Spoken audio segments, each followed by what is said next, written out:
கர்த்தருடைய நல்ல நாமம் மகிமைப்படட்டும். ஆமென், ஸ்தோத்திரம். இன்றைக்கு செய்திக்கு ஆதாரமான வசனம், இன்னைக்கு செய்திக்கு ஒரு தலைப்பு கொடுக்கணும். ரட்சிப்பின் கம்பீர சத்தம் என்கிற தலைப்பில் நாம் என்ன செய்கிறோம்? கர்த்தருடைய வார்த்தையை ஆமென் ஸ்தோத்திரம் நாம் தியானிக்க கேட்க நமக்கு ஆண்டவர் உதவி செய்வாராக. சங்கீதம் 118:15 நம்ம வாசிக்கலாம்.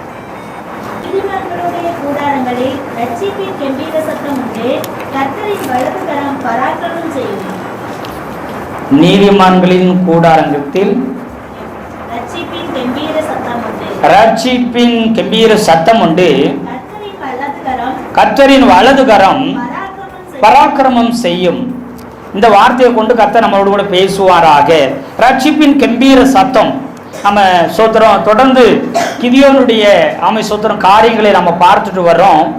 திடீர்னு சங்கீதம் 118 நீங்கள் 15 வசனத்தை சொல்லி என்ன செஞ்சிட்டீங்க? இதை சொன்னீங்களே, இதுக்கும் அதுக்கும் என்ன சம்மந்தம்? நிறைய நேரத்தில் நமக்கு கேள்விகளும் எண்ணங்களும் வரும். அல்லேலூயா. ஆமை, கர்த்தருடைய பரிசுத்த நாமம் மகிமைப்படட்டும். நியாயாதிபதிகள் 7வது அதிகாரம் 19வது வசனத்திலிருந்து ஒருவர் வாசிக்கலாம். 19வது வசனத்திலிருந்து வாசிக்கலாம்.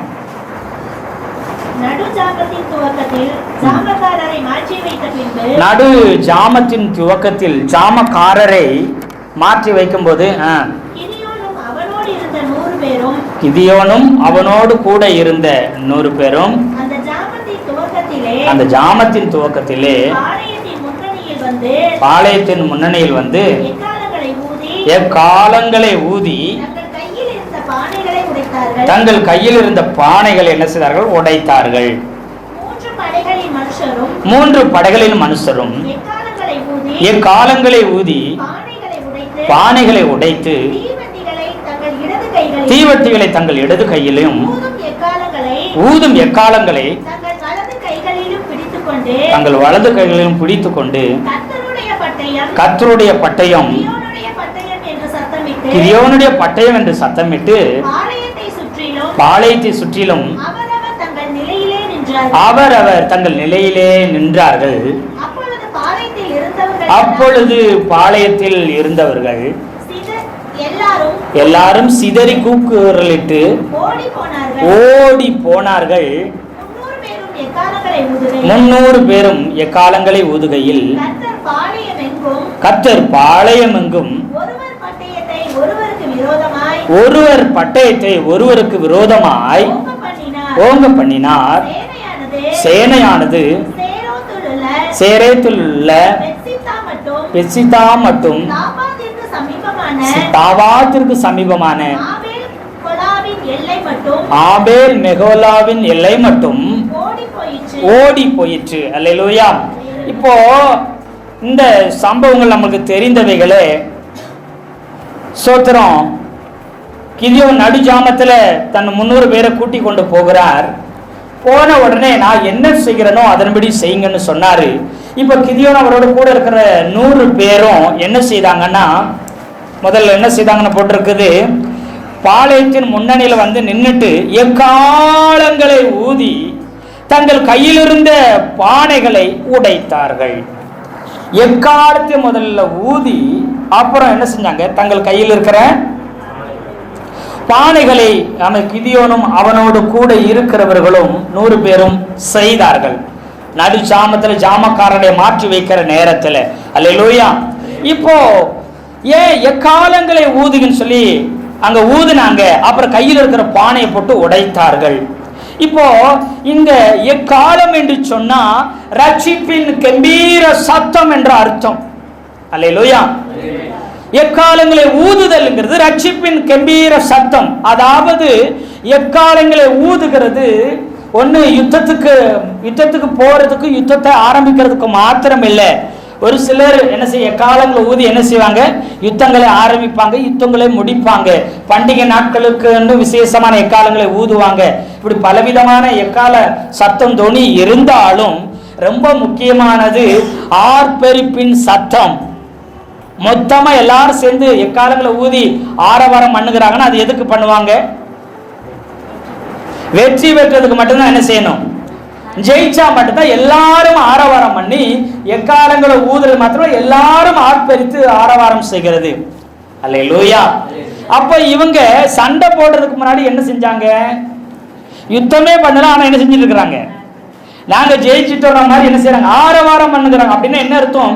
விசுவாசத்திலே யுத்தத்தை ஆரம்பிக்கிறதுக்கு முன்னதாகவே நாங்கள் எல்லா வெற்றிகளை பெற்று விட்டோம் என்று சொல்லி வெற்றி எக்கால சத்தத்தை அவங்க தொனிக்கிறார்கள். அல்லேலூயா, அல்லேலூயா. சண்டையே ஆரம்பிக்கல, நாங்க ஜெயிச்சிட்டோம்னு சொல்லி ஆரவாரம் பண்ண எப்படி இருக்கும்? அல்லேலூயா, அல்லேலூயா. இதான் ரகசியம். வெற்றியின் ரகசியம் என்னன்னா, ரட்சிப்பின் கம்பீர சத்தம்னா என்ன? ஏன் மண்பானையை அவர் உடைத்தார்கள்? ஏன் தீவட்டியை கையில பிடித்தார்கள்?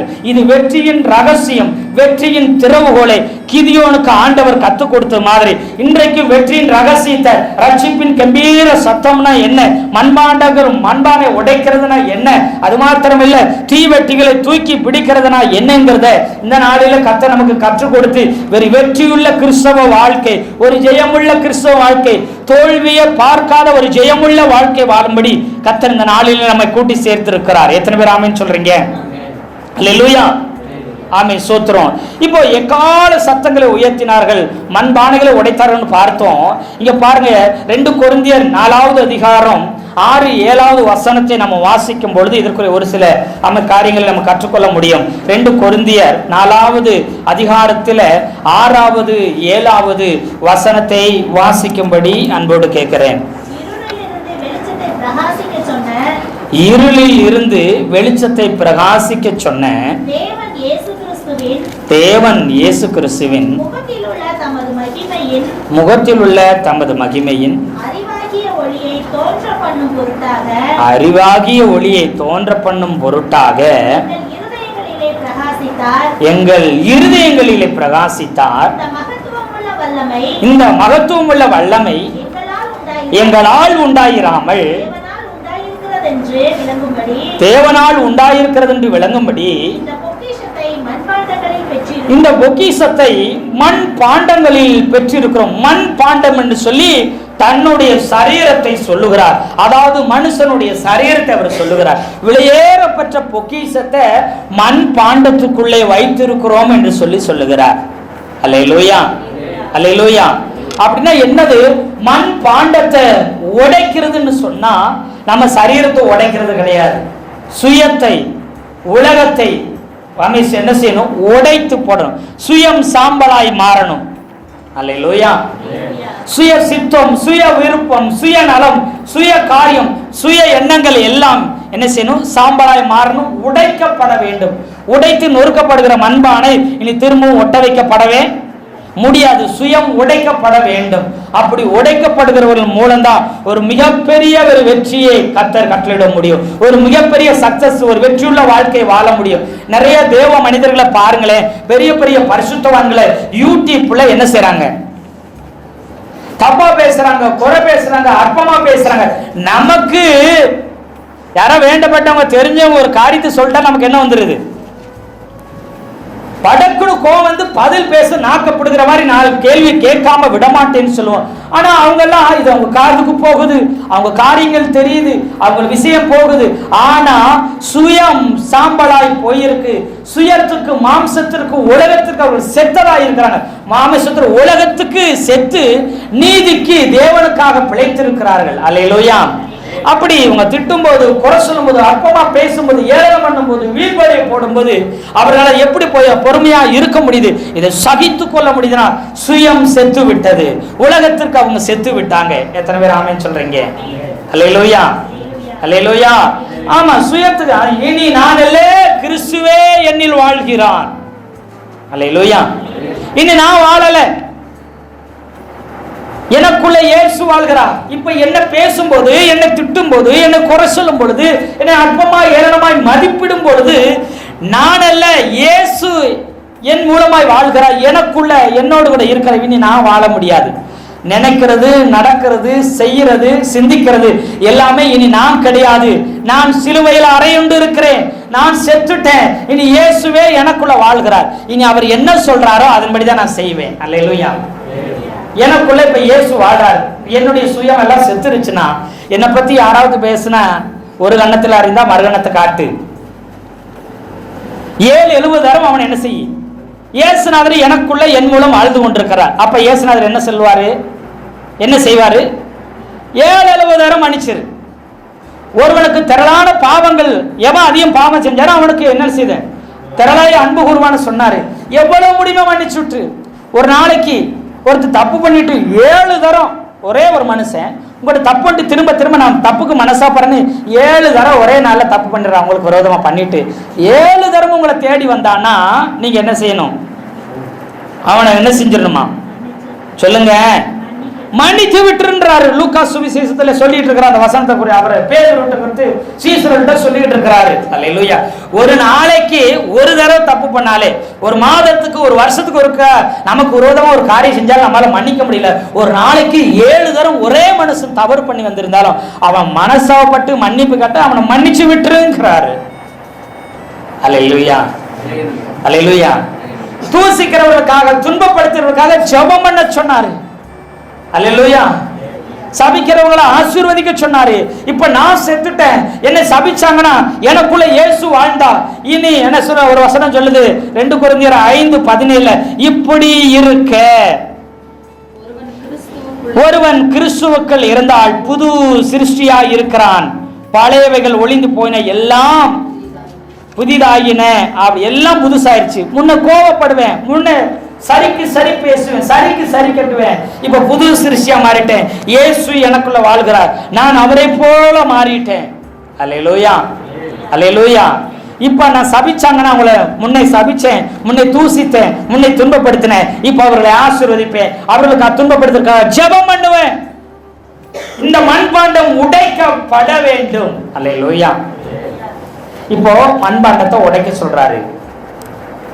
நான் அற்பமானவன், என்னால ஒண்ணும் முடியாது, எனக்கு தகுதி இல்லை, எனக்கு திறமை இல்லை, எனக்கு அனுபவம் இல்லை, எனக்கு அதுக்குரிய அபிஷேகம் இல்லை, அதுக்குரிய தாளந்து கிருபை எதுவுமே இல்லை. கிதியோன் சொல்ல என்னால முடியாது, நான் வார்கோதுமை மாதிரி ரொம்ப அற்பமானவன் அப்படி பேசிருந்தா இப்ப கிதியோன் சொல்லாரு, நீ உன் சுய பரிதாபம், உன் சுய நிலைமை, உன் சுய சூழ்நிலை எல்லாத்தையும் சுயம் என்கிற அந்த மண்பாண்டத்தை தூக்கி என்ன செய்? போட்டு உடைச்சிரு. திரும்ப ஒண்ணு சேர்க்க முடியாத அளவு ஓங்கி போட்டு என்ன செஞ்சிரு? உடைச்சிரு. சுயம் தலை தூக்கவே கூடாதுன்னு சொல்லி அங்க கிதியோனுக்கு சொல்லி கொடுக்கிறார். அல்லேலூயா. அப்போ எக்காலங்களை ஊத ஆரம்பிச்சு அப்புறம் என்ன செய்ய? மண்பானையை போட்டு உடைச்சிரு. அப்புறம் அந்த மண்பானைக்குள்ள இருக்கிற தீவெட்டி இப்ப என்ன செய்யும்? வெளிச்சம் கொடுக்க ஆரம்பிச்சிடும். நீ அநேகருக்கு வெளிச்சம் கொடுக்க முடியாததுக்கு காரணம் உன் சுயம் என்கிற மண் பாண்டம், உன் சுயம் என்கிற காரியமே உன்னை அநேகருக்கு பிரயோஜனம் உள்ளவர்களாக, அநேகருக்கு தலைவராக, அநேக ஜாதிகளுக்கு தகப்பனாக, தாயாக, ஆமை சுத்திரன் லட்சக்கணக்கான ஜனங்களுக்கு விடுதலையும் சுகத்தையும் ஆசீர்வாதத்தையும் வாங்கி கொடுக்க முடியாதபடி தடை பண்ணுகிறது. என்னதுன்னா மண் பாண்டமாய் இருக்கிற சுயம். உன்னால ஏன் எழுந்து பிரகாசிக்க முடியல? உன்னால ஏன் கர்த்தருடைய மகிமை உன் மூலம் உதிக்க முடியல? எழும்பி பிரகாசி, உன் ஒளி வந்தது, கர்த்தருடைய மகிமை உன் மேல் உதித்தது. எழும்ப முடியாம தடுக்கிறது, இந்த வெளிச்சம் பிரகாசிக்க முடியாதபடி தடுக்கிறது மண் பாண்டம். அல்லேலூயா.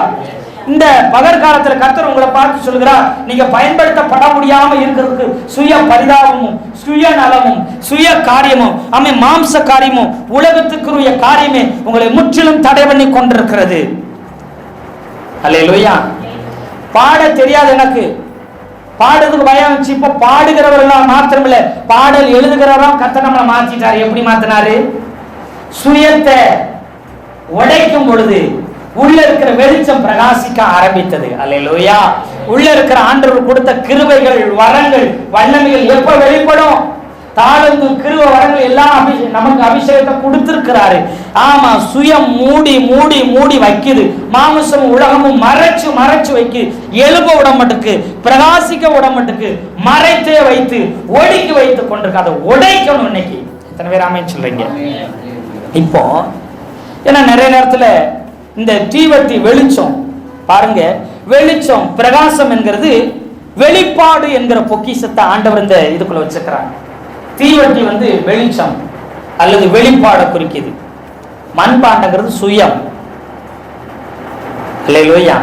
உலகம் மாமிசம் இதை மண்பாண்டத்தை குறிக்கிறது, உடைத்திருங்க. வெளிச்சம் பிரகாசம் என்கிறது இங்க பாருங்க, அவரு அந்த வசனத்துல அப்போஸ்தலன் பவுலடிகளார் சொல்லும்போது ரொம்ப தெளிவாக சொன்னார். இருளில் இருந்து வெளிச்சத்தை பிரகாசிக்க சொன்ன தேவன் இயேசு கிறிஸ்துவின் முகத்தில் உள்ள தமது மகிமையின் அறிவாகிய ஒளி. என்ன ஒளி? மகிமையின் அறிவு. இந்த வெளிச்சம் என்னன்னா அறிவு, மகிமையின் அறிவா. என்ன அறிவு? மகிமையின் அறிவு. இயேசு கிறிஸ்துங்கிற வெளிச்சம், ரட்சிப்புங்கிற ரட்சிக்கப்பட்டவன்கிற வெளிச்சம், இயேசு என்னோடு கூட இருக்கிறார்ங்கிற வெளிச்சம், அல்லேலூயா, எனக்குள்ள அவர் இருக்கிறார்ங்கிற வெளிச்சம், அந்த வெளிப்பாடுங்கிற பொக்கிஷத்தை இந்த மண் பாண்டத்துக்குள்ள வைத்திருக்கிறார்னு சொல்லுகிறார். அல்லேலூயா. அந்த அறிவாகிய ஒளியை தோன்ற பண்ணும் பொருட்டாக எங்கள் இருதயங்களிலே பிரகாசித்தார்.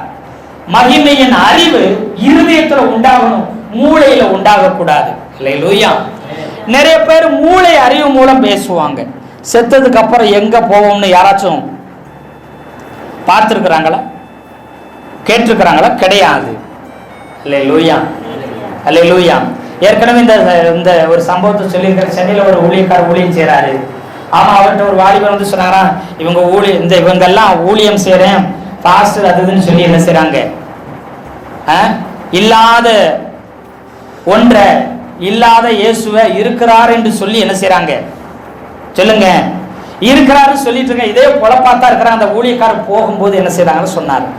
சர்ச்சுக்கு வர ஒரு விசுவாச வாலிய பையன், அந்த பாஸ்டருடைய சர்ச்சுக்கு வர வாலிய பையன் என்ன செய்தான், தன்னுடைய ஃப்ரெண்டை கூட்டு வந்துடும். PhD டாக்டர் பட்டம் என்ன செய்ய படிச்சு முடிச்சு அவர் கூட்டு வந்துருந்தப்போ அவர் சொன்ன பாஸ்டர் வரும்பொழுது பாஸ்டர் பார்த்து இல்லாத ஒன்றை, இல்லாத கடவுளை இருக்கிறாருன்னு சொல்லி ஏமாத்திட்டு பொழப்பு நடத்திட்டு இருக்கிறாங்க அப்படின்னு அவர் காது கேட்கவே சொன்னான்.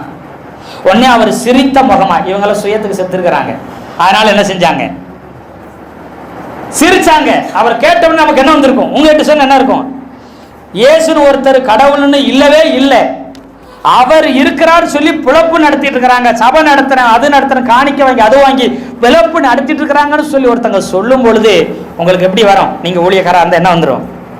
அவர் சிரித்த வண்ணமாக வந்து கேட்டார், எப்படிப்பா இல்லாத ஒன்றை இருக்கிறேன்னு சொல்றீங்க, அப்படின்னா இயேசுவை காண்பீங்க, நீங்க பாத்தீங்களா, இல்லை எனக்கு காண்பீங்க, நான் உடனே நம்புறேன் அப்படி சொன்னாங்க. அந்த சகோதர வாலிப சகோதரன் டாக்டரேட் முடிச்ச படிச்சுட்டு இருக்கிற அந்த பையன் சொல்றான். அவர் அந்த ஊழியக்காரர் சொன்னாரு, எப்போ உனக்கு பகுத்தறிவு இருக்குதான்னு கேட்டாரு. என்ன கேட்டாரு, உனக்கு பகுத்தறிவு இருக்குதா அப்படின்னு கேட்டாரு. அதாவது ஆறாவது அறிவு, பகுத்தறிவு இருக்குதான்னு கேட்டாரு. அல்லேலூயா. அப்படி கேட்ட உடனே அவருக்கு சுள்ளுன கோவம் வந்துருச்சு. என்ன பார்த்து ஒரு டாக்டரேட் படிச்சிருக்கிறேன், எவ்வளவு ஒரு என்ன சரி, எவ்வளவு அறிவாளி, எவ்வளவு படிச்ச ஆராய்ச்சி செஞ்சிருப்பேன், எவ்வளவு பட்டங்களை வாங்கி குமிச்சிருக்கிறேன், எனக்கு போய் பகுத்தறிவு இருக்கான்னு கேட்கறீங்கன்னு கோவப்பட்டான். ஏன் தம்பி கோவப்படுற, நீ ஊழியக்காரங்க இல்லாத ஒன்றை இருக்கிறதா சொல்லி என்ன செய்யறாங்க, ஏமாத்தி புலப்புத்தனம் நடத்துறீங்க. எனக்கு கோவம் வரலப்பா, நான் நிதானமா தானே பதில் சொன்னேன். நீ உனக்கு பகுத்தறிவு இருந்தா ஒன்னு இருக்குன்னு சொல்லணும், பகுத்தறிவு இல்லைன்னு சொன்னா இல்லைன்னு சொன்னும், ஏன் தேவையில்லாம கோவப்படுறேன்னு கேட்டாரா. அப்படி சொல்லிட்டு சரிப்பா ஆமா எனக்கு பகுத்தறிவு இருக்குது, நான் மனுஷன், எனக்கு ஆறறிவு இருக்கு, அதாக்கும் இதாக்கும் சொல்லி பேசினாராம். எங்க உன் பகுத்தறிவை கொஞ்சம் காமின்னு கேட்டாராம். எங்க உன் பகுத்தறிவை கொஞ்சம், அதை எப்படி காட்ட முடியும், காட்ட முடியாத ஒண்ண எப்படி இருக்கிறதா நீ சொல்ற. அல்லேலூயா. காற்று இருக்குது, காட்ட முடியுமா? யாராச்சும் காற்று இந்த கலர்ல இருக்குதுங்க, இந்த உருவத்தில் இருக்கு, சைஸ் இருக்கு, உங்களால காட்ட முடியுமா? உணரத்தான் முடியும். அண்ட சராசரங்களே ஆளுகிறவர், வானம் உமது சிங்காசனம், பூமி உமது பாதபடி. அல்லேலூயா. அவ்வளவு பெரிய தேவர், காணக்கூடாத தெய்வம். அவரை உணர முடியும், அவரை அனுபவிக்க முடியும், அவர் சத்தத்தை நம்மால கேட்க முடியும், அவர் தொடுதலை உணர முடியும், அவர் சத்தத்தை கேட்க முடியும், அவர் நம்மோடு இருக்கிறத அனுபவிக்க முடியும், அவர் நம்மோடு ஒரு சம்பாஷணை நடக்கிறது, பிரசன்னத்தை, அபிஷேகத்தை, வல்லமையை உணர முடியும். எப்போ ஆண்டவர் இயேசு கிறிஸ்துவை விசுவாசித்து அவரை தெய்வமாக ஏற்றுக்கொண்டு அவருடைய பிள்ளையாய் மாறுகிறவர்களுக்கு தான் அந்த உணர முடியும். அல்லேலூயா, அல்லேலூயா. அப்ப சொன்னாராம், உனக்கு பகுத்தறிவு இருக்குன்னு எப்படி நம்புற? காண்பிக்க முடியாத ஒன்றை இருக்குன்னு நீ நம்புறது மாத்திரமில்ல, அது இருக்குன்னு சொல்லி உறுதியா சொல்லும் போது, உயிரோடு இருக்கிற இயேசுவை நாங்க பிரசங்கம் பண்ணுகிறோம். பிழைப்புக்காக அல்ல ஊழியம், அநேகரை வாழ வைக்கிற ஊழியத்தை செஞ்சுட்டு இருக்கிறோம். அல்லேலூயா சொல்லுங்களேன். எங்க வாழ்க்கையை நடத்துகிறதுக்கு, வயிற்று பிழப்பை நடத்துகிறதுக்கு ஊழியம் செய்ய வரல. இருளில் இருக்கிற ஜனங்களை வெளிச்சத்துக்கு நேராக, நரகத்துக்கு போற ஜனங்களை பரலோகத்துக்கு நேராக நடத்தும்படி அவை கடவுள் தெரியாத குருடர்களை அமைகிறாங்க. படிப்பு, பட்டம், பதவி, பணம், பேரு, புகழ் எல்லாவற்றையும் அழிந்து போகிற அத்தனைக்கையும் சம்பாதித்து வச்சிருக்கலாம். ஆனா படைத்த தெய்வத்தை அறியாம இருக்கிறாங்க. ஓப்பனா சொன்ன போனா பெற்ற தகப்பன் யாருன்னு அறியாம அலைகிறாங்க. உருவாக்குற தகப்பன் யாருன்னு தெரியல அவங்களுக்கு. தகப்பன் யார், உருவாக்கினவர் யார், உன்னை உண்டாக்கினவர் ஒருவரே, அவர் இயேசு கிறிஸ்து என்று சொல்லி காண்பித்து கொடுக்கிற உன்னத ஊழியத்தை செய்து கொண்டிருக்கிறோம். 50 வருஷம், 70 வருஷம், 80 வருஷம், 90 வருஷம் அற்பமான வாழ்க்கையை வாழ்ந்துட்டு போகிற மனிதர்களுக்கு ஆமென் ஸ்தோத்திரம், நித்தியமான வாழ்க்கை, பரலோக வாழ்க்கை, பரிசுத்த வாழ்க்கை, நம்மை உண்டாக்கின தேவனோடு யுக காலம் முடிவில்லாத வாழ்க்கைக்கு நேராய் அவர்களை வழிநடத்தும்படி, இருள்கள் நீங்கும்படி, அந்தகார சக்திகளுக்கு விலக்கி சத்தியம் என்கிற ஒளியை ஆமென் சுவிசேஷத்தை அவர்களுக்கு சொல்லி கர்த்தருக்கு நேராக, இயேசுவுக்கு நேராக நடத்துகிற மகிமையான மகத்துவமான உன்னதமான ஊழியத்தை உலகமும் இந்த ஊழியத்துக்கு மதிப்பாய் வராது. அல்லேலூயா, அல்லேலூயா. அப்படிப்பட்ட மகிமையான ஊழியத்தை செய்யும்படி வந்திருக்கிறோம். நீங்களுமான ஊழியத்தை, அந்த சுவிசேஷத்தை நீங்க செய்து கொண்டிருக்கிறீங்க. சுவிசேஷம் சொல்லுகிற ஒவ்வொருத்தரும் சீசர்கள் தான், ஒவ்வொருவரும் ஊழியக்காரர்கள் தான். அவருடைய சாட்சியை பகிர்ந்து இயேசுவே தெய்வம்னு சொல்லி திருஷ்டாந்தப்படுத்துகிற ஒவ்வொருவரும் ஊழியக்காரர்கள் தான். எத்தனை பேர் ஆமென் சொல்றீங்க? அல்லேலூயா, அல்லேலூயா, அல்லேலூயா. இப்படிப்பட்ட ஒரு மகிமையான ஊழியத்தை செய்கிறோம். நீ டாக்டரேட் படித்தும் உன் கண் திறக்கப்படவில்லை. நீ உலகத்திலே கோடீஸ்வரனாய் இருந்து உன் கண் திறக்கப்படவில்லை. உண்மையான தெய்வம் யார், உன்னை படைத்த ஒரே ஒரு தகப்பன் யார், ஒரே ஒரு ஆண்டவர் யார், உனக்கு கண் தெரியல. இத்தனை சம்பாதித்து என்ன பிரயோஜனம்? அல்லேலூயா. எல்லாத்தையும் விட்டு விட்டுட்டு போற, அழியாத இந்த ஆத்மாவை நரகத்துக்குள்ள போய் தள்ள போகிற, அதை நேர்வழிப்படுத்தும்படி மகிமையான ஊழியத்தை செய்கிறோம். நிறைய நேரத்தில் நமக்கு என்னன்னா, இந்த சரீரத்துக்குள்ள அப்படிப்பட்ட வெளிப்பாட கர்த்தர் கொடுத்தார். 700-750 கோடி ஜனங்க இருக்கிறாங்க இந்த உலகத்துல, ஏறக்குறைய இருப்பாங்க. அத்தனை கோடி ஜனங்களுக்கும் இயேசுதான் உண்மையான தேவன் வெளிப்பாடு வந்திருக்கா? அந்த அறிவு இருக்குதா? அல்லையே சொல்லுங்களேன். உலகத்துல விஞ்ஞானியா இருக்கிறான், எதையும் ஆராய்ச்சி செய்றான், எதையும் கண்டுபிடிக்கிறான். ஆனா இதை அவனால கண்டுபிடிக்க முடியல. ஆனா நீங்க விஞ்ஞானியோட ரொம்ப மேலானவங்க. எதை கண்டுபிடிக்கிறோம் கண்டுபிடிக்கலையோ, ஆண்டவரை கண்டுபிடித்தோம், அவரை தெரிந்து கொண்டோம். அல்லேலூயா. அவரை குறித்த வெளிப்பாடு, இயேசுவை ஏற்றுக்கொண்டோம், பிள்ளையாய் மாறி இருக்கிறோம். அந்த தீவெட்டிங்கிற வெளிச்சம் உங்களுக்குள்ளே எனக்குள்ளே இருக்குது. அந்த அறிவாகிய மகிமையின் அறிவாகிய ஒளி இருதயத்தில் பிரகாசிக்க பண்ணினார். இந்த பிரகாசம் என்கிற வெளிப்பாடு என்கிற மகத்துவம் உள்ள வல்லமை எங்களால் உண்டாகிறவில்லை. ஊழியக்காரனால் என்னால உண்டாகல, சக மனிதர்களால உண்டாகாது. அல்லேலூயா. இது யாரால உண்டாகிறது? தேவனால் உண்டாயிருக்கிறது. எத்தனை பேர் ஆமென் சொல்றீங்க? அல்லேலூயா. ஆமென். தேவனால் இந்த வெளிப்பாடு உண்டாகிறது. தேவனை அறிகிற அறிவுக்காக எல்லாவற்றின் நஷ்டமும் குப்பையும் என்றும் எண்ணுகிறேன் என்று சொல்லி அப்போஸ்தலனாகிய பவுல் பிலிப்பியருக்கு சொல்கிறார். எல்லாத்தையும், கோடிக்கணக்கான சொத்தை, என்னுடைய உயர்ந்த ஸ்தானத்தை நஷ்டமும் குப்பைன்னு விடுகிறேன்னு சொல்லுகிறார் பிலிப்பியர்ல. அல்லேலூயா சொல்லுங்களேன்.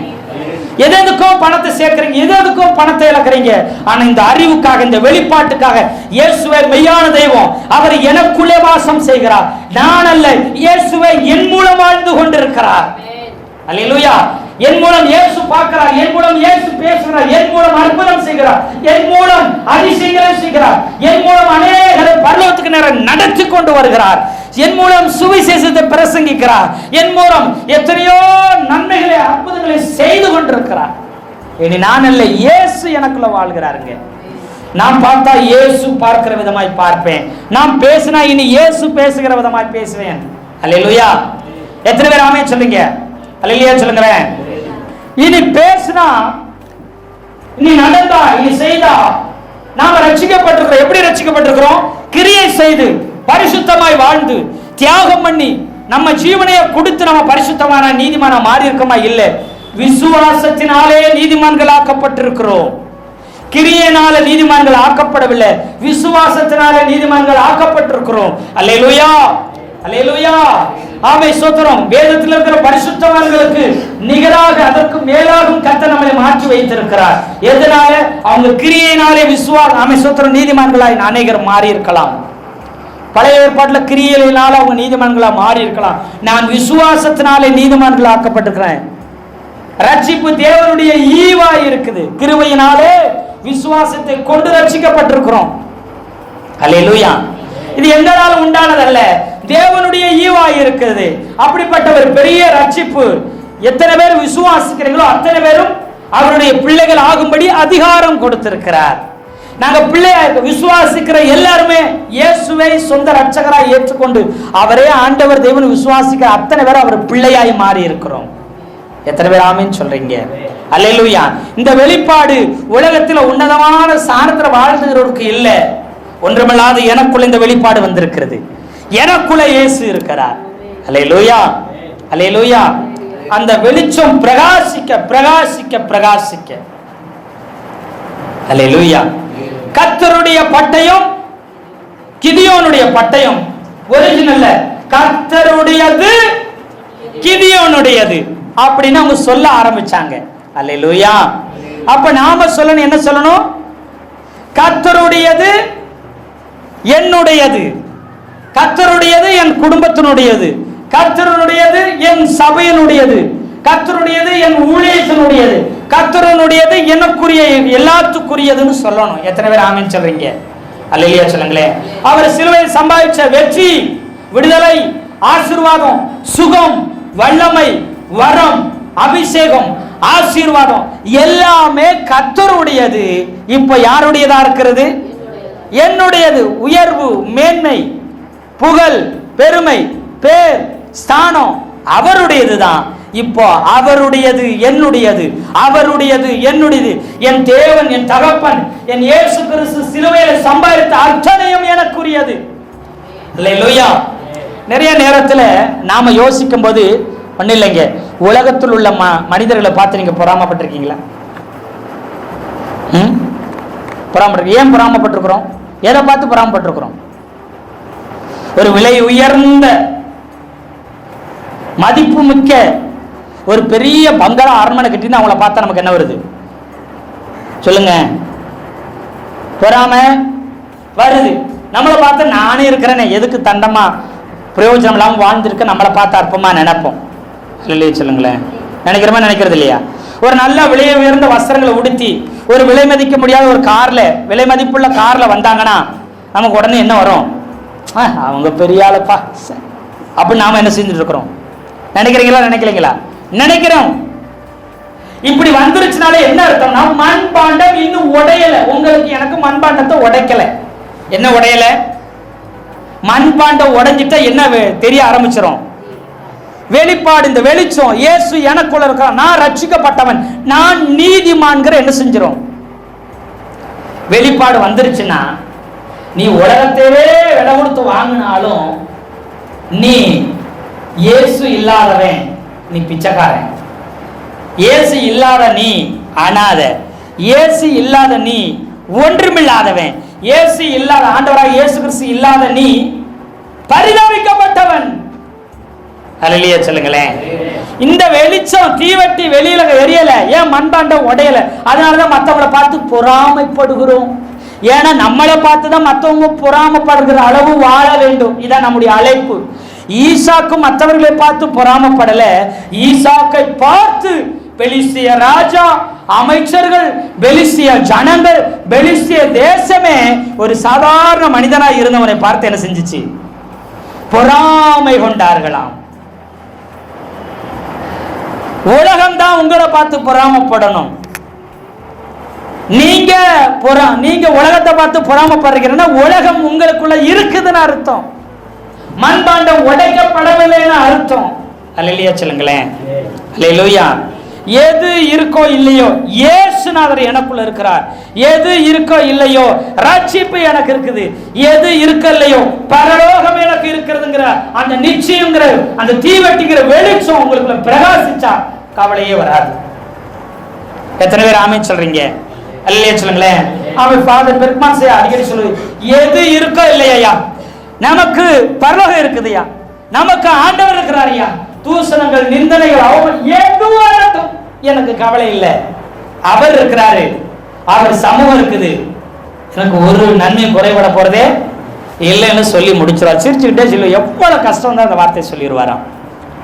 அவங்க எல்லாம் மண்பாண்டத்தை உடைச்சிட்டாங்க, சுயம் உடைந்துருச்சு, அதனால கவலைப்படுறதுக்கு அவங்களுக்கு வழியே இல்லை. அல்லேலூயா சொல்லுங்களேன். ஆமா சோத்திரம்.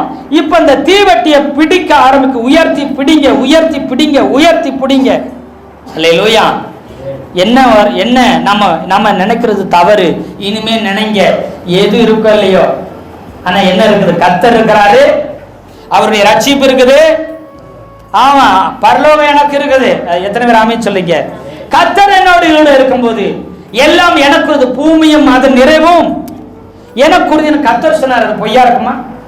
அந்த கர்த்தரே உங்களுக்குரிய, உங்களோடு கூட இருந்தா பூமியில் உள்ள அத்தனை நிறைவும் உங்களுக்குரியது. எத்தனை பேர் ஆமென் சொல்றீங்க?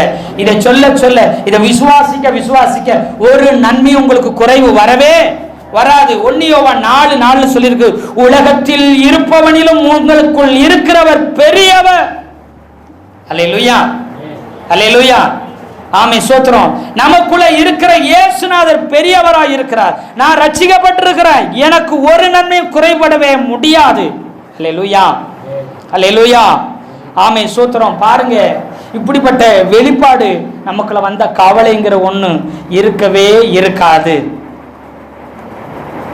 மற்றவங்களை பார்த்து நம்ம பொறாமப்பட வேண்டிய அவசியமே இருக்காது. அல்லேலூயா. இதை குறித்து அதை குறித்து நம்ம நினைக்க வேண்டிய அவசியமே இல்லை. யாரும் கவலைப்படுவா? எதற்காக கவலைப்படுவாங்க? சோத்திரம்.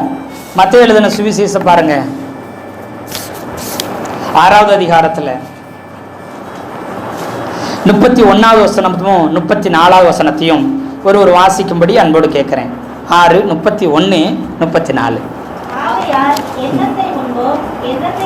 ஆகையால் எண்ணத்தை உண்போம், எண்ணத்தை குடிப்போம், எண்ணத்தை உடுப்போம் என்று கவலைப்படாது. எண்ணத்தை குடிக்கணும், எண்ணத்தை உடுக்கணும், எண்ணத்தை உண்போம் என்று சொல்லி கவலைப்படுகிறோம்.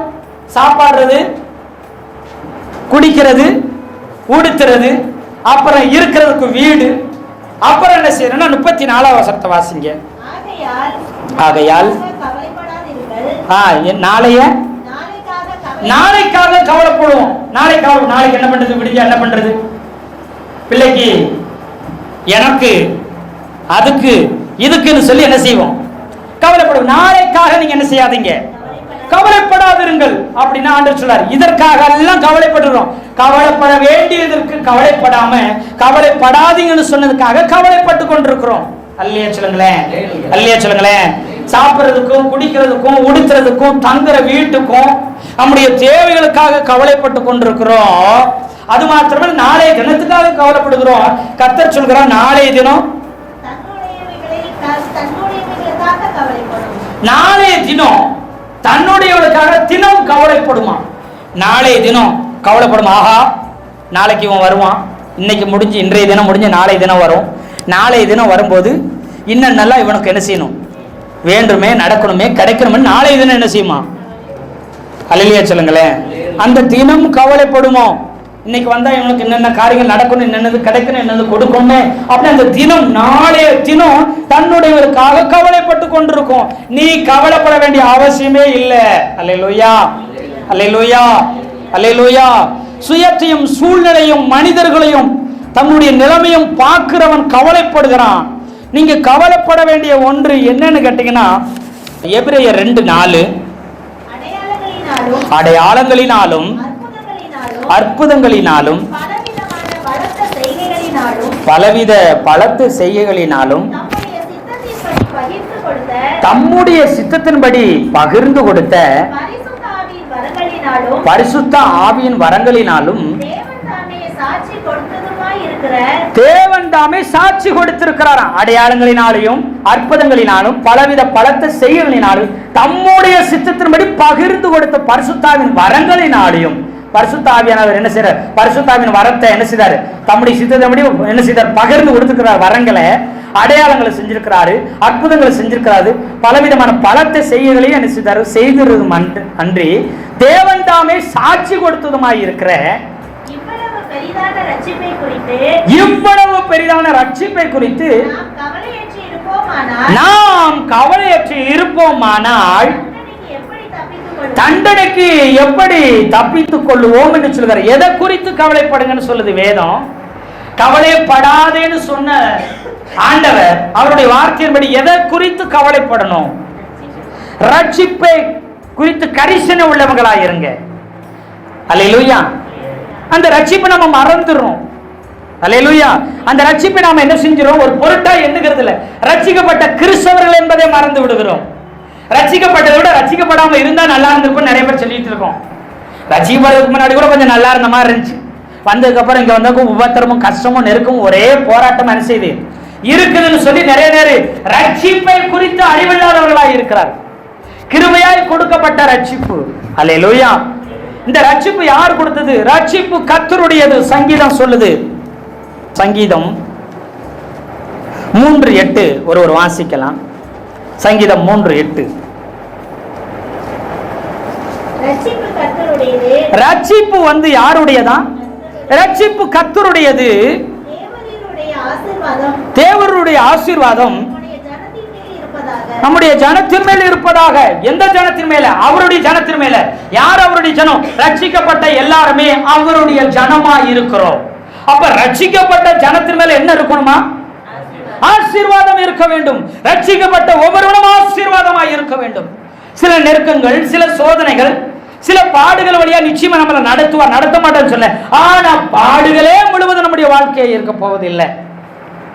ரட்சிக்கப்பட்டவர்கள் ஆசீர்வாதமாய் இருப்பாங்க. ஏன்னா ரட்சிப்பு கர்த்தர் உடையது. அல்லேலூயா. அல்லேலூயா. ரட்சிக்கப்பட்ட தேவனுடைய ஜனத்துக்கு ஒப்பானவர் யார் என்று சொல்லி வேதம் சொல்லுது. உனக்கு நிகர் உலகத்துல யாருமே இல்லை. ரட்சிக்கப்பட்ட உனக்கு நிகர் யாருமே கிடையாது. நிறைய நேரம் உண்மையை சொல்லட்டுமா, ரட்சிக்கப்பட்டிருக்கிற நீங்க, ஆண்டவருடைய பிள்ளையா இருக்கிற நீங்க, அபிஷேகம் பண்ணப்பட்ட நீங்க, அவருக்கு ஓடுகிற, உழைக்கிற, பிரயாசப்படுகிற, ஊழியம் செய்கிற பிள்ளையாவும் ஊழியக்காரனா இருக்கிற நீங்க, ஒன்றே ஒண்ணு உண்மை என்னன்னு சொன்னா, உங்களுக்கு நிகர் இந்த உலகத்துல ஒருத்தருமே கிடையாதுங்கிறது உண்மை. அந்த அறிவு நமக்கு இல்ல. பிசாசு மறைத்து வைத்துட்டான். அவங்கள போல இல்ல, இவங்கள போல இல்ல, அது இல்ல, இது இல்ல நினைக்கிறோம். ஆண்டவற்றை கேட்டு பாருங்க, உங்களுக்கு நிகர்ந்த பூமியில ஒரு மனிதனும் கிடையாது. ரட்சிக்கப்பட்ட ஜனமே, உனக்கு ஒப்பானவன் யாரும் இல்லை. உன் தேவனாகிய கர்த்தருக்கு ஒப்பானவர் யாரும் இல்லை என்று சொல்லி இருக்கு வேதம். அவருக்கு ஒப்பானதும் உலகத்துல கிடையாது. அவர் உனக்குள்ள இருக்கிறதுனால, அவர் உன்னோடு கூட இருக்கிற, உனக்கு ஒப்பானவன் ஒருவனும் இல்லை என்று சத்தியமும் வேதமும் சொல்லுது. ஆண்டவரும் சொல்லி இருக்கார். அதை விட்டுட்டு நீங்க பரிதபித்துக் கொண்டிருக்கிறீங்க. அது தெரியாம, அந்த வெளிச்சம் இல்ல, அந்த வெளிப்பாடு இன்னும் பிரகாசிக்கல. சபைகளுக்குள்ள, ஜனங்களுக்குள்ள, ஊழியருக்குள்ள, அபிஷேகம் பண்ணப்பட்ட ஜனத்திற்குள்ள இந்த வெளிப்பாடு இல்லாதனால கவலைப்படுகிறாங்க, கஷ்டப்படுறாங்க, புலம்புறாங்க, அழுகுறாங்க. மற்றவங்களை பார்த்து அது இல்லையே, இது இல்லையே, அது கிடைக்கலையே, இது கிடைக்கலையே, அவங்கள போல இருந்தா நல்லா இருக்கும்னு சொல்லி கொண்டிருக்கிறாங்க. ஏன்னா ரட்சிப்பை குறித்து அவங்களுக்கு கவலை இல்லை. ரட்சிக்கப்பட்டவங்க கர்த்தருடைய ஆசீர்வாதம் சிரசுல இருக்கணும். அப்படிப்பட்ட ரட்சிக்கப்பட்ட ஜனங்களை ஆசீர்வதிப்பது கர்த்தருக்கு பிரியமா இருக்கிறது. மகிமையிலே குறைவையெல்லாம் நிறைவாக்கி விடுவார். பரலோகத்தில் நிறைவாக்க மாட்டார். அவருடைய மகிமையின் அறிவின் ஒளி எப்படி மகிமையின் அறிவு உண்டானது போல மகிமை வந்து நம்ம குறைவெல்லாம் நிறைவாய் மாற்றிவிடும். அல்லேலூயா. அவர் மகிமை எல்லாத்தையும் செய்து முடிக்கும். இந்த பூமியில வாழும்போது எதை இழந்தாலும் 100 மடங்கு உனக்கு திருப்பி பெற்றுக்கிறவன் சீசர்களை பார்த்து சொன்னார். பூமியில நீ எதை இழந்தியோ அதை 100 மடங்காய் உனக்கு தருகிறேன். பூமியிலே தருவேன். பரலோகத்தில் இருக்கிற மேன்மை என்ன செய்வேன்? நம்ம ஆளுங்க எல்லாம் சொல்லிட்டாங்க, செத்ததுக்கு அப்புறம் தான் எல்லாம்ட்டோம். இல்ல, பூமியில வாழும் போதே எல்லாம் உனக்கு தருவார் 100 மடங்கு. அல்லேலூயா. பேதுருட்டு மற்ற சீசர்ட்டு 100 மடங்கு. நீ கர்த்தருக்காக இழந்து போன எல்லாத்தையும், கர்த்தருக்காக விட்ட எல்லாத்தையும், கர்த்தருக்காக கொடுத்த எல்லாத்தையும் இந்த பூமியிலேயே 100 மடங்கு திருப்பி பெற்றுக் கொள்வாய் என்று சொல்லி இயேசுநாதரே சொன்னார். அல்லேலூயா சொல்லுங்களேன். இப்ப பஞ்ச காலத்துல ஈசாக்கு எகிப்துக்கு போறான். அங்க போனா பஞ்சம் வராது, பட்டினி இருக்காது, அவனுடைய மிருக ஜீவன்களோ சொத்துக்களோ எதுவுமே அழியாது, நஷ்டப்படாது. அங்க போயிருந்தா இருக்கிறத காப்பாற்றி இருக்க முடியும். ஆனா கர்த்தர் சொன்னாரு, பஞ்சமே ஆனாலும் சரி என் வார்த்தைக்கு கீழ்ப்படி, எனக்கு கீழ்ப்படி, நான் சொல்லுகிறத மாத்திரம் செய்யன்னு சொன்னாரு. எத்தனை பேர் ஆமென் சொன்னீங்க? அப்படியே கீழ்ப்படிந்த ஈசாக்குக்கு பஞ்ச காலத்திலும் 100 மடங்கு கொடுத்து ஆசீர்வதித்தார்.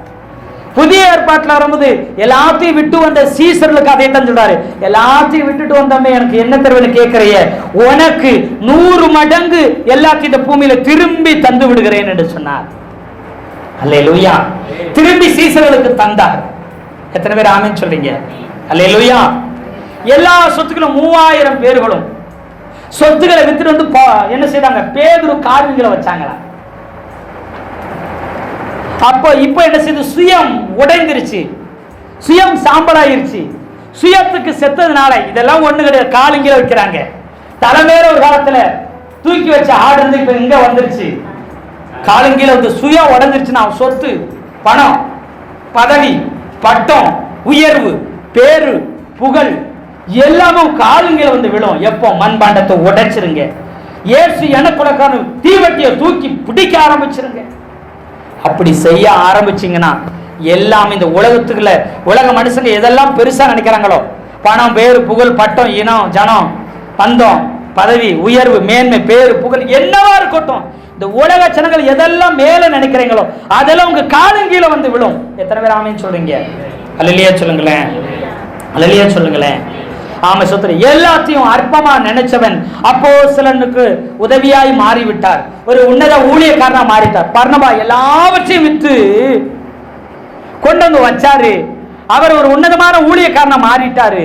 அனனியா சப்ரால் அதுல கொஞ்சம் சுயநலமா எடுத்துக்கொண்டாங்க, செத்து போயிட்டாங்க. அதே போலதான் பர்னபா கொண்டு வந்து வைத்தவர் பெரிய பிரதிஷ்டையோ பெரிய அழைப்போ பெரிய வெளிப்பாடோட அங்க வரல. ஆறுதலின் மகன் எண்ணப்பட்ட பர்னபா அவர் தன் காணியாட்சியில் தனக்குரிய எல்லாவற்றையும் விட்டு கொண்டு வந்து அப்போஸ்தலர் பாதபடிகளை வைத்தார் என்று சொல்லி அப்போஸ்தலர் நடவடிக்கைகளை பாருங்க. அப்போஸ்தலர் நடவடிக்கைகள் 4வது அதிகாரம் 37வது வசனம்.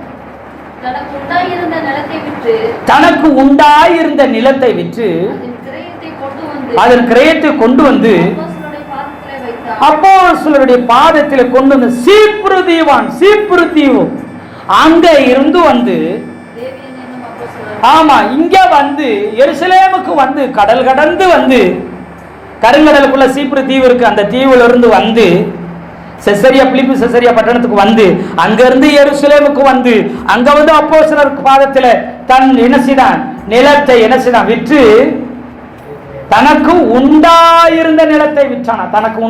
தனக்கு இருக்கிற நிலத்தை வித்து கிரயத்தை கொண்டு அப்போஸ்தலர் பாதத்துல வச்சான். அவன் ஒரு உன்னத ஊழியக்காரன், பிற்காலத்துல ஒரு அப்போஸ்தலனை உருவாக்குற ஒரு வல்லமையான கருவியாய் மாறி போனான். அதே போல உச்சாம கொண்டு வந்த அனனியா சப்ரால் சுயநலமாயிருந்தாங்க, மண்பாண்டம் உடையல, அதுலயும் ஒரு பங்கு, அதுலயும் எனக்கு ஒருவேளை அப்படி எடுத்து வச்சாங்க, செத்து போயிட்டாங்க. அல்லேலூயா, அல்லேலூயா. எத்தனை பேர் ஆமென் சொல்றீங்க? நீங்க சாதாரணமானவங்க கிடையாது, நீங்க அசாதாரணமானவங்க. அல்லேலூயா. இப்போ கம்பீர சத்தம் விடுகிறார்கள்.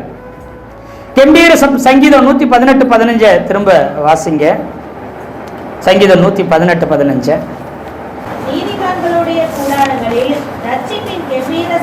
நீதிமான்களின் கூடாரத்தினா நாம யாரு? இயேசு கிறிஸ்துவை சொந்த ரட்சகராக ஏற்றுக்கிற நாமல யாரு? நீதிமான்கள். அதுல யாருக்கு சந்தேகம் இல்லையே. இயேசு கிறிஸ்துவின் ரத்தம் சகல பாவங்களை நீக்கி சுத்திகரிக்கும். இயேசு கிறிஸ்துவின் ரத்தத்தினால நீதிமான்கள் ஆக்கப்பட்டிருக்கிறோம் என்று சொல்லி வேத வசனம் ரோமர்ல சொல்லுகிறது. அல்லேலூயா. அவருடைய ரத்தத்தினால நம்ம நீதிமான்கள் ஆக்கப்பட்டிருக்கிறோம். அல்லேலூயா. எப்படி விசுவாசிச்சு ரட்சிக்கப்பட்டிருக்கிறோமா? ரோமர் 10வது அதிகாரம் 9-10 வசனத்துல நாம் எப்படி ரட்சிக்கப்பட்டிருக்கிறோம் என்று சொல்லுகிறது. அல்லேலூயா. நாம் எப்படி ரட்சிக்கப்பட்டிருக்கிறோம் என்று சொல்லுது வேதம். 8:30 பாத்தீங்கன்னா நம்மை அழைத்திருக்கிறார். ரோமர் 8:30 நம்மை அழைத்திருக்கிறார், நம்மை முன்குறித்தார், நம்மை தெரிந்து கொண்டார், நம்மை நீதிமான்கள் ஆக்கி இருக்கிறார், நம்மை மகிமையும் படுத்தி இருக்கிறார் என்று சொல்லி இருக்கிறது. அல்லேலூயா. ஆமே சுத்த ரோமர் 5:9 ஒருவர் வாசிக்கலாம்.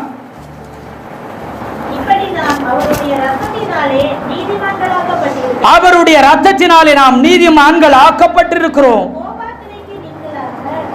பாருங்க பாருங்க என்ன சொல்லிக்கன்னா, அவருடைய ரத்தத்தினாலே நாம் என்ன செஞ்சிருக்கிறோம்? நீதிமான்கள் ஆயிருக்கிறோம். ஏன்னா 1 யோவான்ல சோத்திரம் 1:7 இயேசு கிறிஸ்துவின் ரத்தம் சகல பாவங்களையும் நீக்கி நம்மை சுத்திகரித்து நீதிமானாய் மாற்றுகிறது என்பதில் எந்தவித சந்தேகமும் இல்லை. அல்லேலூயா. அப்போ நாம் ரட்சிக்கப்பட்டிருக்கிறோம், நாம் நீதிமான்கள் ஆக்கப்பட்டிருக்கிறோம். பாருங்க இப்ப அந்த சங்கீதம் 118:15 வாசிங்க. நீதிமானுடைய கூடாரத்தில். இப்ப நான் நீதிமான் அப்படிங்கிறது எந்த சந்தேகமும் இல்லை யாருக்கும். அல்லேலூயா. நீதிமானுடைய கூடாரத்தில் எந்த சத்தம் உண்டாகுமா?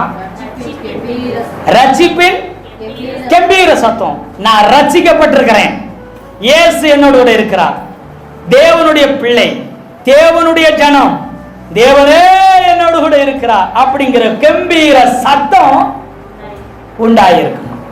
நீதிமான் வீட்டுல ரட்சிப்பின் கம்பீர சத்தம், ரட்சிப்பு குறித்த வெளிப்பாட்டின் கம்பீர சத்தம் உண்டாகுமா? எக்காலம் ஊதுகிறது கம்பீர சத்தம் இடுகிறதுக்கு அடையாளம். அல்லேலூயா. தீவட்டியை பிடிக்கிறது வெளிச்சத்துக்கு வெளிப்பாடுக்கு அடையாளம். மண்பாண்டதை உடைக்கிறது உலகத்துக்கு மாம்சத்துக்கு சுயநலத்துக்கு அவை சூழ்நிலைக்கெல்லாம் செத்திருக்கிற காரியத்தை காண்பிக்கிறது, உடைக்கப்படுகிறது. எக்காலம் ஊதுகிறது, கம்பீர சத்தம் இடுகிறது, ஆரவாரம் பண்ணுகிறது, ஆர்ப்பரிக்கிறது, நன்றி சொல்லிக் கொண்டே இருக்கிறது, துதித்து கொண்டே இருக்கிறது. கர்த்தருடையது என்னுடையது, கர்த்தருடையது எல்லாம் எனக்குரியது, கர்த்தருடையது எல்லாம் எனக்குரியது. அபிஷேகம், வல்லமை, ஆசீர்வாதம், விடுதலை, உயர்வு, மேன்மை எல்லாமே எனக்குரியதுன்னு சொல்லுகிறது தான் கம்பீர சத்தம், ரட்சிப்பின் கம்பீர சத்தம் உண்டாயிருக்கும். அல்லேலூயா. அல்லேலூயா. இப்ப நம்ம வீட்டுல, நம்ம சபையில, நம்ம குடும்பத்துல, தனிப்பட்ட வாழ்க்கையில ரட்சிப்பின் கம்பீர சத்தம் உண்டாகிறதா? இல்ல. என்ன உண்டாகுது? நாளைய தினத்தை குறிச்சு கவலை உண்டாகிறது. அல்லேலூயா. புலம்பல் உண்டாகிறது, குழப்பம் உண்டாகிறது, பிரிவினை உண்டாகிறது. காரணம் ரட்சிப்பின் கம்பீர சத்தம் உண்டாகவில்லை. அங்க கம்பீர சத்தம் இல்லைன்னா என்ன? எனக்கு வெற்றி இல்லை. எங்க வெற்றி உண்டாகுதோ அங்க கம்பீர சத்தம் உண்டாகும். இப்ப கிரிக்கெட்லயோ மற்ற விளையாட்டுகளையோ ஜெயிச்சுட்டா அவங்க மட்டும் இல்ல, அந்த டீம்ல உள்ளவங்க மட்டும் இல்ல, அவங்களை சார்ந்தவங்க மட்டும் இல்ல, தேசமே கொண்டாடும். பாத்திருக்கீங்களா? ஏதோ அவங்களே விளையாண்டு ஜெயிச்ச மாதிரி. வெற்றிக்கு அப்புறம் கொண்டாட்டமும், தோல்வி வந்தா அழுகையும் புலம்பல் இருக்கும் உலகத்துக்கு. ஆனா ஆண்டவர் சொல்றாரு, உலகத்துக்கு அப்படின்னா நீ வெற்றி வருகிறதுக்கு முன்னாடியே வெற்றியின் கம்பீர சத்தத்தை என்ன செய்யுது? உண்டாகு, ஆரவாரமிடு. ஒன்று கிடைக்கல, கிடைத்ததாய் ஆர்ப்பரிக்க ஆரம்பி. அன்னால் இனி துக்கமுகமாய் இருக்கவில்லை. வார்த்தை சொல்றாரு, இஸ்ரவேல் தேவனத்தை கேட்டபடி உனக்கு ஆரவாரம் சொன்னேன். உடனே கையில குழந்தையா கொடுத்தாரு ஆண்டவர். இல்லங்க, அந்த அம்மா என்ன வந்துருச்சு? ரட்சிப்பு நிச்சயம். மலடிங்கிற ஸ்தானத்துல இருந்து எனக்கு விடுதலை, ஒரு ரட்சிப்பு உண்டாயி பிள்ளைத்தாட்சிங்கிற ஒரு ஸ்தானத்தை கர்த்தர் கொடுத்துட்டு ரட்சிப்பு கொடுக்க போறாரு. அவளுக்கு விசுவாசம் உண்டாச்சு. துக்கமுகமா இல்ல, சாப்பிடாம இல்ல, அழுகல. இப்ப சாப்பிட்டா சந்தோஷமா வீட்டுக்கு போனா. அப்புறம் அவள் புலம்பவே இல்லை.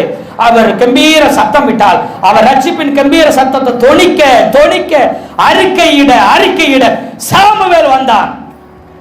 15-20 வருஷம் வர முடியாத தடையா இருந்த இந்த சுயம், இந்த மண்பாண்டம் உடைக்கப்பட்டுருச்சு. பாருங்க, உடைச்சு ஊற்றனே வெளிப்பாடு வந்துச்சு. அதாவது வார்த்தை வந்துச்சு. வார்த்தை வந்தனே கம்பீர சத்தமிடம் ஆரம்பிச்சிருச்சு. வாய்ப்பே இல்லாதவனுக்கு சாமுவேல், தேசத்தையே ஆளுகிற சாமுவேல், தீர்க்கதரிசி, பிரதான ஆசாரியன். அல்லேலூயா, அல்லேலூயா. அப்படிப்பட்ட ஒரு பெரிய மகத்துவம் உள்ள ஒரு வெளிப்படக சாபமா எண்ணப்பட்டவளுக்கு சரித்திரத்தை உண்டாக்குகிற சாதனையாளர் பிள்ளையாய் பிறந்தார். எத்தனை பேர் ஆமென் நினைக்கிறீங்க? ஆமென் சொல்லிட்டு இருக்கிறீங்க. அல்லேலூயா. சாபமாய் அற்பமாய் நினைக்கிற உன்னை கொண்டு உனக்குள்ள இருந்து சாதனையாளர்கள் சரித்திரம் படைக்கிறவர்கள் வருவாங்க. எத்தனை பேர் ஆமென் சொல்றீங்க? நீங்களே புதிய சாதனைகளை, புதிய சரித்திரத்தை உருவாக்குகிற கர்த்தர் உங்களை மாற்ற போகிறார். எத்தனை பேர் ஆமென் சொல்றீங்க? இந்த வெளிப்பாடு இருந்தா, இந்த கம்பீர சத்தம், ஆர்ப்பரிப்பு, ரட்சிப்பின் கம்பீர சத்தம் உண்டாச்சுன்னா, நீங்க சரித்திரத்தை உருவாக்குகிறவர்களை, சாதனை படைக்கிறவர்களாக புதிய சரித்திரத்தை உங்களால் உண்டாக்கப்பட முடியும். அப்படிப்பட்ட காரியத்தை கர்த்தர் உங்களை கொண்டு செய்ய போகிறார். எத்தனை பேர் ஆமென் சொல்லி கொண்டிருக்கிறீங்க? யூதர்கள் இன்னும் உலகத்தில் சிறந்தவர்களாக இருக்கிறதுக்கு ஒரே ஒரு காரணம், எல்லாத்திலையும் சிறந்த அறிவுல, ஞானத்துல, அழகுல, படிப்புல, பணத்துல, எல்லாத்திலையும் காரணம் என்னன்னா, பிறந்த குழந்தைக்கு சொல்லுவான், நீ உன்னதமான தேவனுடைய சொந்த ஜனமா இருக்கிற, இந்த உலகத்திலே கிடைக்காத பாக்கியம் பெற்றவன், உலகத்திலே உயர்ந்த ஸ்தானத்துல உள்ளவன், பெரியவன் நீ, அப்படி சொல்லி சொல்லி வளர்த்து அவன் பிறந்த ஒவ்வொரு யூதனும் பெரிய ஆளாத்தான் இருப்பான். அல்லேலூயா சொல்லுங்களேன். நீ அதை விட மேன்மையா முக்கியமாய் சொல்ல வேண்டியது யாரு? சொல்ல வேண்டியது யாருங்க? நம்ம தான் சொல்லணும். இதைத்தான் பவுல் மண்பாண்டத்தை உட வெளிச்சம் பிரகாசிக்கட்டும், என் ஜனங்கள் அறிவில்லாமையால் சங்காரமாகிறார். ஏன்? மகிமையின் அறிவு இல்லை, தேவனை அறிகிற அறிவு இல்லை, வெளிப்பாட்டின் அறிவு இல்லை, ரட்சிப்பு குறித்த அறிவு இல்லை, கர்த்தர் எனக்குள்ள இருக்கிற அறிவு இல்லை. அதனால சங்காரமாகிறாங்க. பசி, பட்டினி, தரித்திரம், வறுமை, வியாதி, குறைவு, பிரிவினை, வேதனை, ஏக்கம், இயலாமை எல்லாம் வர்றது காரணம் அறிவு. தேவனை குறித்த அறிவு, ரட்சிப்பு குறித்த அறிவு, மகிமையின் ஒளியை குறித்த அறிவு இல்லை. அதனாலதான் கஷ்டப்படுறோம். இயேசு இல்லாத தேவனையும் பிதாவை மாத்திரம் பிடித்துக் கொள்கிற யூதனே அப்படி உலகத்தை ஆளுவான் என்று சொன்னான். இயேசு கிறிஸ்துவே உனக்குள்ள உடைய நீ அந்த சராசரங்களை ஆளும்படிக்கு கர்த்தர் உன்னை அழைத்து அபிஷேகம் பண்ணி இருக்கிறார். வானத்திலும் பூமியிலும் எனக்கு சகல அதிகாரம் உண்டு. என்னுடைய பிள்ளையா இருக்கிற உனக்கு நான் சொல்றேன், உனக்கு வானத்திலும் பூமியில சகல அதிகாரம் உண்டு. அல்லேலூயா. வானத்தை அடைக்கவும் பூமியை திறக்கவும் உனக்கு அதிகாரம் உண்டு. அல்லேலூயா. ஆமென். நரகத்தை பாதாளத்தை அடைக்கவும் பரலோகத்தை திறக்கிற அதிகாரம் உனக்கு உண்டு. அல்லேலூயா. சகல அதிகாரம் உண்டு. மரித்தவர்களை உயிரோட எழுப்புகிற அதிகாரம் உனக்கு உண்டு. உயிரின் மேல் அதிகாரம் உண்டு, இயற்கையின் மேல் அதிகாரம் உண்டு, அண்ட சராசரத்தின் உனக்கு அதிகாரம் உண்டு. எனக்குள்ளதை உனக்கு கொடுத்திருக்கிறேன்னு சொன்னார். இப்படிப்பட்ட மகிமையான வெளிப்பாடுகளை நாம் பெற்றிருந்தோம். அதுக்குரிய அறிவு இல்லாமையினால சங்காரமாய் கொண்டிருக்கிறோம்.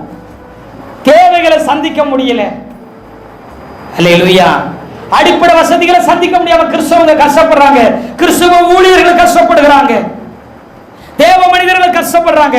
உலக மனிதர்கள் கையேந்தவும் கடன் வாங்கவும் அவங்கள்ட்ட போய் அதிகாரத்துக்காக, ஆளுகைக்காக, சப்போர்ட்டுக்காக ரெக்கமெடுக்க மனித இடத்துல நிக்கிறாங்க, களத்துல இறங்கி ரோட்ல போராடுறாங்க. அல்லேலூயா. வெளிப்பாடு உண்டாகட்டும் இன்னைக்கு கர்த்தர் சொல்லுகிறார். எத்தனை பேர் ஆமென்? வெற்றி வந்ததுக்கு அப்புறம் இல்ல, கிடைத்ததுக்கு அப்புறம் இல்ல, கிடைக்கும் முன்னே கம்பீர சத்தம் விட ஆரம்பி. ரட்சிப்பின் கம்பீர சத்தம். உனக்குள்ள இயேசு இருக்கிறார்னா உனக்கு கிடைக்காதது உலகத்துல ஒண்ணுமே இருக்காது. உனக்கு நடக்காத நன்மைகள் எதுவுமே இருக்காது. நன்மையும் கிருபையும் என்னை தேடி வரும். பழைய ஏற்பாட்டு பரிசுத்தவான் ஊழியக்காரனா இருக்கிற, வேலைக்காரனா இருக்கிற தாவீதை தேடி நன்மையும் கிருபையும் வரும் என்று சொன்னார். அவருடைய பிள்ளையா இருக்கிற, சொந்த ரத்தத்தால் பிறந்திருக்கிற உன்னை தேடி நன்மையும் கிருபையும் எவ்வளவு அதிகமாய் வர வேண்டும். எத்தனை பேர் ஆமென் சொல்லுங்க? அல்லேலூயா. அக்கா, பாடுகள் ஒவ்வொருத்தர்கள் வராதுன்னு சொல்லல. பாடுகள் வழியா, ஒவ்வொருத்தரும் வழியா, கஷ்டத்தின் வழியா, நஷ்டத்துடைய ஒரு சில நேரத்துல கர்த்தர் நடத்துவார். அப்படிப்பட்ட ஜனங்களுக்கு நாம் என்ன செய்யணும்? ஒரு தகப்பனாய் இருந்து தாங்கி பிடிக்கிறதுக்காக அந்த பாதையில நடத்துவாரே தவிர அது மட்டும்தான் வாழ்க்கையா இருக்க போறது இல்லை. அல்லேலூயா. அல்லேலூயா. எத்தனை பேர் ஆமென் சொல்லி கொண்டிருக்கிறீங்க? எத்தனை பேர் ஆமென் சொல்றீங்க? அப்போ யூதர்களுக்கு இருக்கிற வெளிப்பாடு நமக்கு அதை விட மேலானதா இருக்க வேண்டும். எத்தனை பேர் ஆமென் சொல்றீங்க? அல்லேலூயா. ஆமென். கர்த்தருடைய பரிசுத்த நாமம் மகிமைப்படுவதாக. அந்த 118:15 அசிங்க.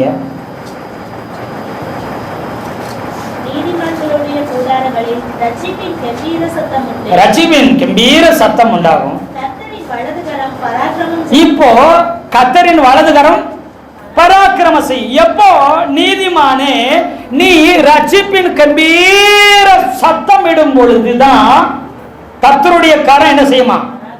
பராக்கிரம் செய்யும்னா ஆளுகை செய்யும், வேலை செய்யும், கிரியை செய்யும். எப்ப கர்த்தர் கிரியை செய்ய ஆரம்பிப்பார்? நீங்க ரட்சிப்பின் கம்பீர சத்தம் இடு, ஆர்ப்பரிக்க ஆரம்பி. கிடைத்ததுக்கு அப்புறம் இல்ல, கிடைக்கிறதுக்கு முன்பதாகவே நீ ஆரவாரம் விட ஆரம்பி. ஆர்ப்பரிக்க ஆரம்பி. யுத்தம் நடந்ததுக்கு அப்புறம் அல்ல, யுத்தத்தை ஆரம்பிக்கிறதுக்கு முன்னாடியே வெற்றி, கர்த்தருடைய வெற்றி, எங்களுடைய வெற்றி. கர்த்தர் வெற்றி கொடுத்தோம், ஆர்ப்பரிக்கவும் ஆரவாரம் பண்ணவும் ஆரம்பிச்சாங்க. வெற்றி தானாய் உண்டானது. கர்த்தர் கிரியை செய்ய ஆரம்பித்தார். ஒருவருக்கு விரோதமாய் ஒருவர் பட்டயத்தை கர்த்தர் என்ன செய்தார்? உருவ வைத்தார், வெட்ட வைத்தார். எப்போ? ஆர்ப்பரிக்க ஆரம்பிக்க 300 பேரும் எக்கால சத்தத்தை ஊதினார்கள். அப்பொழுது இது நடந்தது. அல்லேலூயா. எப்ப கர்த்தர் வேலை செய்வாரு? நீ ஆர்ப்பரிக்க ஆரம்பிக்கும் போது, நீ துதிக்க ஆரம்பிக்கும் போது, நீ உயர்த்த ஆரம்பிக்கும் போது, நீ நன்றி சொல்ல ஆரம்பிக்கும் போது. கிடைத்ததுக்கு அப்புறம் அல்ல, கிடைப்பதற்கு முன்பதாகவே என்ன செய்? நன்றி சொல்ல ஆரம்பி. கர்த்தர் கிரியை செய்ய ஆரம்பித்து விடுவார். அல்லேலூயா, அல்லேலூயா. எரிகோ கோட்டை உடைச்சதுக்கு அப்புறம் தான் ஆரவாரம் பண்ண வேண்டும், ஆர்ப்பரிக்க வேண்டும், சத்தமிட வேண்டும், வெற்றியை களிப்பு உண்டாக வேண்டும். எரிகோ கோட்டையை முதல்ல உடைக்கணும், ரெண்டாவது அங்க இருக்கிற ஜனங்களை எல்லாம் கொல்லணும், அப்புறம் ஜெயத்தை எடுக்கணும், அதுக்கப்புறம் தான் ஆரவாரமே பண்ணணும். நம்மளால என்ன செஞ்சாங்க? எரிகோ கோட்டையை உடைக்கிறதுக்கு முன்னாடி என்ன பண்ணிட்டு இருக்கிறாங்க? கண்டிப்பா லூஸ் ஆயிட்டாங்க அப்படின்னு அவங்க நினைச்சு அவங்க லூஸ் ஆயிட்டாங்க. அவங்க உலக முறைமையின்படி வெற்றி பெற்றதுக்கு அப்புறம் தான் ஆரவாரம் பண்ணணும். இவங்க சண்டை வர்றதுக்கு சோதரம் அல்லேலூயா ஆமென் ஜெயிச்சோம் வெற்றி வெற்றின்றாங்க. அல்லேலூயா சொல்லுங்களேன். இப்ப அவங்களுக்குள்ள குழப்பமும் பயமும் திகிலும் உண்டாயிடுச்சு. கிதியோன் சம்பவத்திலையும் இந்த 7வது அதிகாரத்துல பாருங்க, அப்படித்தான் உண்டாகுதாங்க. சோதரம் பாருங்க 322 வசனம். 300 பேரும் எக்காலங்களை ஊதுகையில், கரெக்டா ஆவியானவர் வெளியே வச்சிருக்காரு. கர்த்தர் பாளையம் எங்கும் ஒருவர் பட்டயத்தை ஒருவருக்கு விரோதமாக ஓங்க பண்ணினார். மாறி மாறி வெட்டுறாங்க. தனக்குள்ளே ஒருவர் பண்டித்து ஒருவர் விரோதமா மாற்றிட்டாங்க. எத்தனை பேர் ஆமென் சொல்றீங்க? மாறி மாறி அவங்களுக்குள்ள வெட்டி சாக வைத்து செத்துக்கிட்டு இருக்கிறாங்க. கர்த்தர் என்ன 300 பேர் இப்போ ஒன்னா ஊத ஆரம்பிச்சாங்க. 100 பேர் ஊத ஆரம்பிச்சனே மண்பானை உடைச்சிட்டாங்க.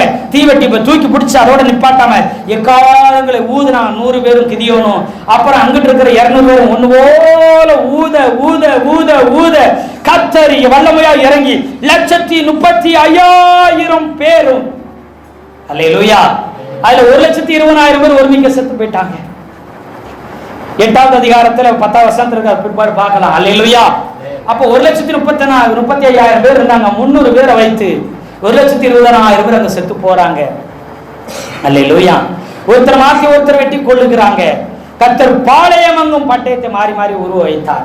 இப்போ எரியோ கோட்டையில துதிக்கும் பொழுது ஒருவரால் இடித்து தள்ள முடியாதத கர்த்தர் நொறுக்கி தள்ளி என்ன செய்தார்? நிர்மூலமாக்கி பெரிய வெற்றியை கட்டளையிட்டார். எத்தனை பேர் ஆமென் சொல்றீங்க? அல்லேலூயா. வெளிப்பாடு வரட்டும். அந்த வெளிச்சம் உங்க இருதயத்துல பிரகாசி. நான் யாருன்னு தெரிஞ்சா நீங்க மற்றவங்களை பார்த்து, மனுஷங்களை பார்த்து, உலகத்தை பார்த்து, பிசாசை பார்த்து, சூழ்நிலையை பார்த்து, நிலைமையை பார்த்து நீங்க ஒரு நாளும் பயப்படவே மாட்டீங்க. எலிசா பாருங்க, பயப்படவே இல்லை. எஜமானரே ஐயோ ஐயோன்ட்டு யார் ஓடி வர்றா? எலிசாவின் வேலைக்காரன். அல்லேலூயா சொல்லுங்களேன். வேலைக்காரன் ஓடி வர்றான். ஓடி வந்து மிலிட்டரிய பார்க்கறான். எத்தனை பேர் ஆமென் சொல்றீங்க? அவன் எலிசாவை பிடிக்க வந்த பெரிய சீரிய ராணுவத்தை பார்த்து ஐயோ ஐயோன்னு கத்திட்டு இருக்கிறான். யாரு? எலிசா வந்து வேலைக்காரன். எலிசா வந்து யாரை பார்த்தா? எதை பார்த்தாரு சொல்லுங்க? எதை பார்த்தாரு? வெளிப்பாடு உண்டான மனுஷன். நான் கர்த்தருடைய தேவ மனிதன் என்று சொன்னா என்னை காக்கும்படிக்கு தேவ சேனை தேவ தூதர்கள் வந்திருப்பாங்கன்னு அவனுக்கு நல்லா தெரியுறனால பயம் இல்லை. வந்து வெளியில நின்று எதை பார்க்கறா? அப்படி வந்த ஆர்மி எதிரிகளை பார்க்கல. எதை பார்க்கறாரு? கர்த்தருடைய சேனையை பார்க்கறாரு. ஒரு ஜெபம், ஆண்டவரே இவன் கண்ணு முன்னாடி இருக்கிற இந்த உலக காரியங்கள், சூழ்நிலைகள், இது நிலைமையை பார்த்துட்டு ஓன்னு கதறான். கொஞ்சம் கண்ணை திறந்து விடுங்க. வெளிப்பாடு இல்லாத மனிதர்கள், இந்த மகிமையின் அறிவு, இந்த வெளிச்ச இருதயத்தில் பிரகாசிக்காத மனிதர்கள், இந்த கர்த்தர் தான் வணங்குறான், ஊழியக்காரனுக்கு அசிஸ்டண்டா தான் இருக்கிறான், இன்னும் கண்ணு திறக்கப்படலை. மகிமையின் பிரகாசம் இருதயத்துக்குள்ள என்ன செய்யல? வெளிப்பாடு வரல. இன்னைக்கு சபைக்குள்ள அப்படித்தான் இருக்கிறான். எலிசா கூடவே இருந்தாலும் கண்ணு தெரிய மாட்டேங்குது. சபைக்குள்ள இருந்து கர்த்தரே தானே கண்ணு நிறைய நேரத்துக்கு தெரியும். நான் யாருன்னு தெரியல நமக்கு. அதான் பிரச்சனை. அல்லேலூயா. அப்படி தெரியணும். அல்லேலூயா. அப்படி தெரிஞ்சிச்சு. கண்ணை திறந்து பார்த்தோன்னே அந்த அக்னிரயமான குதிரைகளையும் ரதங்களையும் பார்த்துட்டு இப்ப இவன் எதை பார்த்து பயப்படல? எதை ஒரு பொருட்டாவே என்னல? எதிராக வந்த சீரிய ராணுவத்தை இப்ப அவனும் ஒரு பொருட்டாவே என்னல? பயப்படவே இல்லை. அல்லேலூயா. நம்முடைய பார்வை அப்படி மாறணும். ரட்சிப்பின் கம்பீர சத்தம் ஆர்ப்பரிக்க குடும்பத்துல, தனிப்பட்ட வாழ்க்கையில, சபையில இப்போ இருக்கிற சூழ்நிலையை பார்த்து நம்ம புலம்பிட்டு இருக்கிறோம். பாயை பார்க்கிறோம், சபையை பார்க்கிறோம், வெறுமையை பார்க்கிறோம், நம்மளை பார்க்கிறோம், குடும்ப சூழ்நிலையை பார்க்கிறோம். எல்லாம் பார்த்து என்ன செஞ்சுட்டு இருக்கிறோம்? புலம்பி அழுகு என்ன செய்யுது? அப்படியே தான் இருக்கு. மாறின மாதிரியே தெரியல. என்னன்னு செய்யணும்? ரட்சிப்பின் கம்பீர சத்தத்தை ஆர்ப்பரிக்க ஆரம்பிப்போம். எத்தனை பேர் ஆமேன்னு சொல்றீங்க? ஆமா. யோசேபாத்து வாழ்க்கையில அப்படித்தான் நடந்துச்சு.